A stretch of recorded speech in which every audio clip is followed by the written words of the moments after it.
Yo, what's good, YouTube, man? It's Gary from Channel Fan TV, back at you another video. Like the content of this video, go smash that like button, like the content of this channel.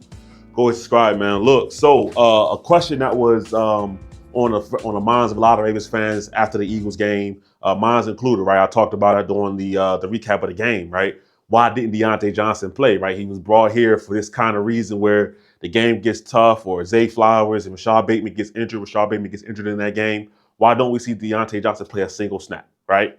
And what we got the answer, okay? Diontae Johnson apparently refused to go into the game versus the Eagles, right? So the Ravens took action, I should say, and decided to suspend Diontae Johnson for the Ravens' next game, which would be versus the New York Giants.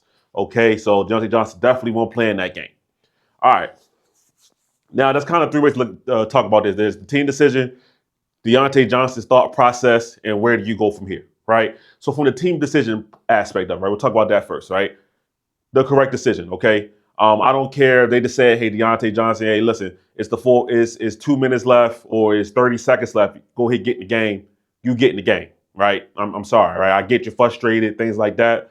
So for the team aspect, he forced their hand. They had to suspend him, right? There was no other course of action here. All right. So from that, I 100% get it. I'm not even over here trying to defend the Ravens, whatever, this and that. If they ask you to go in the game and you refuse, that's textbook conduct detrimental to the team. They got to suspend you for that. All right. So it is what it is on that point. Now, the second part is Diontae Johnson, right? The team aspect doesn't take long. I get why the team did it, right? The Diontae Johnson aspect of it, right? All right. Diontae Johnson gets traded here to a playoff team, to a winning team, thinking that, he's going to get some more, he's going to get time and also be able to boost up his contract for the next team, right? Whether it's the Ravens or somebody else. It hasn't gone like that, right? He's played sparingly. When he has played, it hasn't been all good. He's not getting the targets, the playing time, the snaps, anything like that, right? So I get that he's frustrated, right? I 100% get it, right? But when I made the video about the Ravens trade for Diontae Johnson, saying that it was a no-lose situation, and it still is, right? I don't want people to say, oh, well, they suspended him. They should never traded for him. They got him for a pick that was probably going to be cut from the team anyway. It is what it is, right? I think it was a 6th or 7th round pick. It's not that big of a deal to me. All right. But when you're Diontae Johnson, right? Yes, you're frustrated. Yes, the Ravens, you came here expecting more opportunity. That didn't happen. You cannot do this to yourself, especially in a contract year, right? When I made the video about Diontae Johnson, one of the things we talked about on the downside, on the cons for Diontae Johnson is that he has an attitude problem, right? No matter where he goes, he has one. It's not made up. It's not false. It's not people attacking him, not somebody wanting him to fail.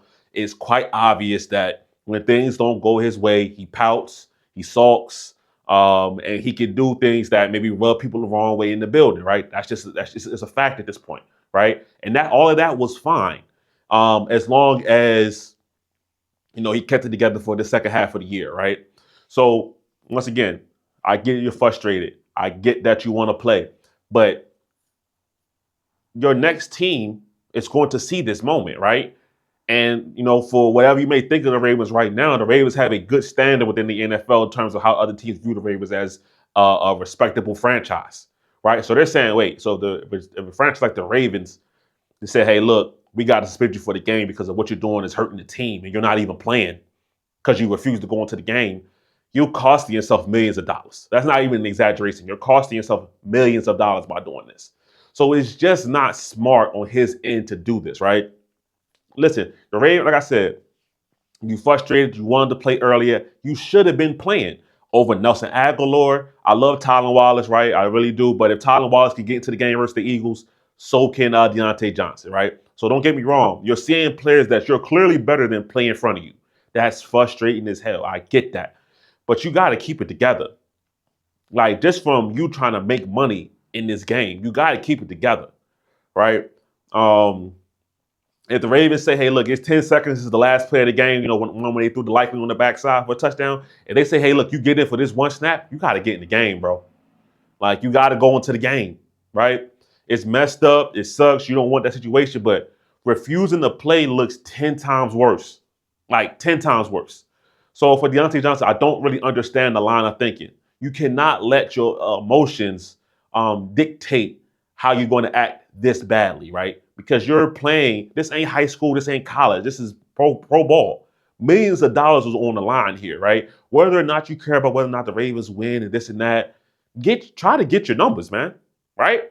I mean, I know it's hard to do that from the sideline, but you got to be this last half of the season should have been about Diontae Johnson proving that he's the ultimate teammate. He's the ultimate team guy. He wants to see everybody win. I don't care if I play or not. I'm just here because I want to be a part of a team atmosphere. And when I get my opportunities, I'm gonna shine in my opportunities, right?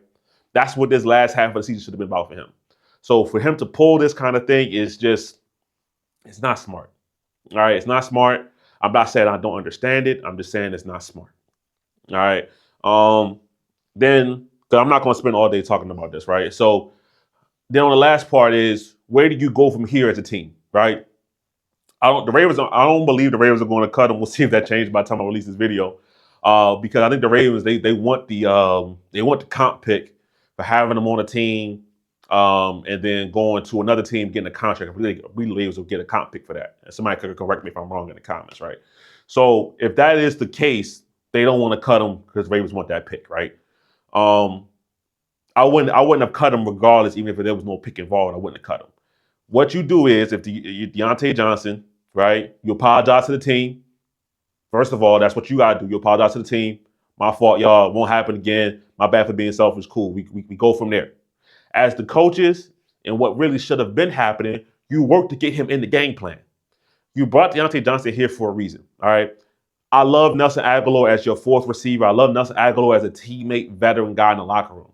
Nelson Agholor is playing way too many snaps. For the Ravens to be a serious football team, they count on Nelson Agholor far too much. All right. And this is not just to call out Nelson Agholor as he's the worst wide receiver in the NFL. I'm not saying that. But he's damn sure not good enough to be on a Super Bowl contending team, being your third wide receiver when that wasn't his role in the first place. He was supposed to be number 4. Okay. Especially when you bring Diontae Johnson over here. So both sides need to come together and work this out. All right, Diontae Johnson has to apologize, take the suspension, apologize to the team, come back, be ready to play. The Ravens have to be able to get him in the game plan and get him out there on the field. I don't care if it comes to the point where the Ravens have to, Lamar Jackson has to tell Diontae Johnson his routes on every play. Okay? Hey, Diontae, you got to post on this play, you got to slant, you got to drag. I don't care. He needs to be out there. All right? That would be a waste of a trade just to keep him on the bench, just for the break glass case of emergencies, and then you never break the glass. Okay? That would be a waste. I don't know all the particulars of when they tried to get him into the game and when he refused it. That might come out after I release this video already, but to me, that doesn't really matter. If they actually go into the game at any point and you said no, that's done. That's red flag. So for me, I'm not going to be reactionary and say the Ravens need to cut him or whatever, or never play him again. The Ravens need Diontae Johnson. I would love to see Diontae Johnson go out there and ball out, right? Use this as motivation to go out there and show people what you can do. Don't back down from this, right? That's what I don't want to see, because then now it's really just for nothing. Now all of a sudden you saw, can you back down? I don't want whatever, man. I don't care no more. No, like, use this as motivation to go out there and play. All right. So that's my thoughts on it, right? It's a bad look for Diontae Johnson in the contract year, like an absolutely horrific look when you already had a reputation for being a bad teammate, a stalker, guys, like things like that, right? You already had the reputation, okay? And then on the Ravens side, the Ravens aren't scot-free in this, okay? You brought him here to play, and not playing him when we need him is malpractice on your end as well. You got to hold both sides accountable here. Is Diontae Johnson probably more in the wrong here? Yeah, because as a player, when your number is called, you get in the game. But the Ravens aren't free from this. He should have been playing. You see Nelson Agholor drop 2-3 passes and he still gets opportunities to play, I'll be pissed off too. All right. Once again, nothing against Tylan Wallace. Tylan Wallace should have been wide receiver 3 really since the season started over Nelson Agholor. But when you bring Diontae Johnson here, he's better than Tylan Wallace. He needs to play. Simple as that. Cut and dry. All right. So that's my thoughts on it, right? Obviously, guys, give me your thoughts in the comments. But both sides hold some blame. But Diontae Johnson in the contract year, you just simply cannot do this, man. So definitely let me know what you guys think. And, reply to all the comments, man. It's Gabriel, Fan TV. I'm out.